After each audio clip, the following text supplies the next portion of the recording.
नमस्कार मित्रांनो, नवरी मिळे हिटलरला या मालिकेच्या 4 सप्टेंबरच्या प्रोमोमध्ये आपल्याला पाहायला मिळणार आहे. लीलाची तब्येत बरी होते. एजे घरात नाही म्हणल्यानंतर ती उदास होते. एजे सकाळी गेले की संध्याकाळीच येणार, म्हणजे आमची भेट होणार नाही. मला काहीतरी करायला हवं. मला एजेंना भेटायचं नाही, तर मला त्यांना बघायचंय. ती थोडा विचार करते आणि आजींना म्हणते, आजी मला एजेंना भेटावंसं वाटतंय. मी जाऊ का ऑफिसमध्ये? आजी हसायला लागते. आजींना कळून चुकलेलं असतं की लीला प्रेमात पडलीये. आजी म्हणते, हो जा ना, पण अभिराम ओरडेल ना?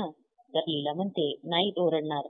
मी जाते, त्यांना भेटते. लीला पटकन पर्स घेते आणि ऑफिसमध्ये जाते.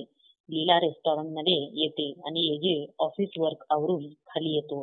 एजे आपल्या मोबाईलमध्ये बघत असतो आणि लीलाही आपल्या पर्समध्ये काहीतरी शोधत असते. दोघांचं एकमेकाकडे लक्षच नसतं. लीला एजे यांची धडक होते. लीला खाली पडणार असते, पण एजे तिचा हात पकडतो. लीला एजेकडे बघत राहते. लीला एजेला विचारते, एजे तुम्हाला माझा हात धरायला आवडतो का? एजे हात सोडून देतो आणि तिला विचारतो, लीला कोण समजतेस ग तू स्वतःला? लीला म्हणते, लीला अभिराम जागीरदार. लीला ते नाव ऐकते आणि वेड्यासारखी करते. एजे किती छान वाटतं ना नाव हे.